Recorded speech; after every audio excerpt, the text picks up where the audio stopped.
লোকসভা ভোটে হামলার অভিযোগে বর্ধমান আদালতে আত্মসমর্পণ করলেন দিলীপ ঘোষ।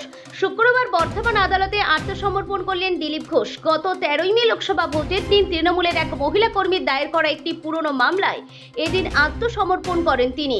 পরে তার জামিন মঞ্জুর হয়। উল্লেখ্য, ভোটের দিন বর্ধমান থানার কপি বাগান এলাকায় দিলীপ ঘোষ ও তার নিরাপত্তা রক্ষীদের বিরুদ্ধে কয়েকজন তৃণমূল কর্মীদের মারধরের অভিযোগ ওঠে। রক্তাক্ত অবস্থায় 3 তৃণমূল কর্মীকে বর্ধমান হাসপাতালে ভর্তি করতে হয়। ঘটনার পরিপ্রেক্ষিতে দিলীপ ঘোষের বিরুদ্ধে মামলা করেন এক মহিলা তৃণমূল কর্মী। পাল্টা দিলীপ ঘোষের নিরাপত্তা রক্ষীদের গাড়িতে হামলা, নিরাপত্তা রক্ষীকে মারধরের অভিযোগ ওঠে। তৃণমূল কর্মীর মামলার পরিপ্রেক্ষিতে জেলা জজ আদালতে আগাম জামিনের আবেদন করেন দিলীপ বাবু। কয়েকদিন আগে তার আবেদন মঞ্জুর করেন জেলা জজ। এরপর শুক্রবার বর্ধমান সিজিএম আদালতে আত্মসমর্পণ করে জামিন নেন দিলীপ ঘোষ। 13ই মে লোকসভা ভোটের দিন বর্ধমানের কপিবাগান এলাকায় রাজনৈতিক উত্তেজনায় দুপক্ষের মধ্যে ইট বৃষ্টি, দিলীপ ঘোষের নিরাপত্তা রক্ষীদের গাড়ি ভাঙচুরের অভিযোগ ওঠে। অন্যদিকে তৃণমূল কর্মীদের উপর মারধর করার অভিযোগ ওঠে দিলীপ ঘোষ ও তার দেহরক্ষীদের বিরুদ্ধে। ঘটনায় বিজেপি প্রার্থী দিলীপ ঘোষের নামে অভিযোগ দায়ের হয়। এরপর গ্রেপ্তারি এড়াতে পূর্ব বর্ধমান জেলা ও দায়রা আদালতে আগাম জামিনের আবেদন করেন দিলীপ ঘোষ। জেলা আদালত আবেদন মঞ্জুর করে। এরপর শুক্রবার বর্ধমান সিজিএম আদালতে আত্মসমর্পণ করে জামিন নেন দিলীপ ঘোষ।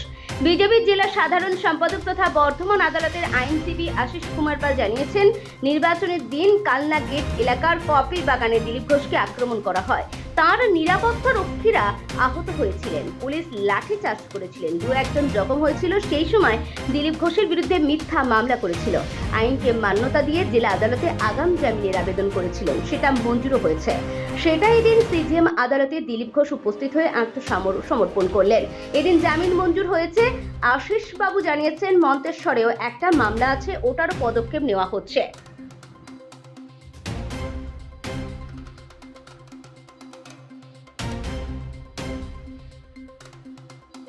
ডের দিন বা পোলিং ডে যেদিনকে ছিল সেই দিনকে উনি অ্যাজ এ ক্যান্ডিডেট দিলীপ দা সমস্ত জায়গাতেই পরিদর্শনে ছিলেন এবং পরিদর্শন চলাকালীন বর্ধমান শহরের সন্নিকটে কপিবাগান বলে যে এরিয়া, সেই যে বুথটাতে উনি গেছিলেন, সেখানেতে যারা তৃণমূল দুষ্কৃতী বা তৃণমূলের যারা অন্যান্য ক্যান্ডিডেট বা তৃণমূলের ক্যান্ডিডেট অন্যান্য সমর্থক এবং দুষ্কৃতী, তারা সবাই মিলে দিলীপ দাকে আটকে ছিল এবং দিলীপ দার ওপর ঝাঁপিয়ে পড়েছিল, আক্রমণ করেছিল। এবং সেই আক্রমণের পরিপ্রেক্ষিতে দিলীপ দার 2জন সিকিউরিটি গার্ড হেভিলি ইনজিওর্ড হয়েছিলেন।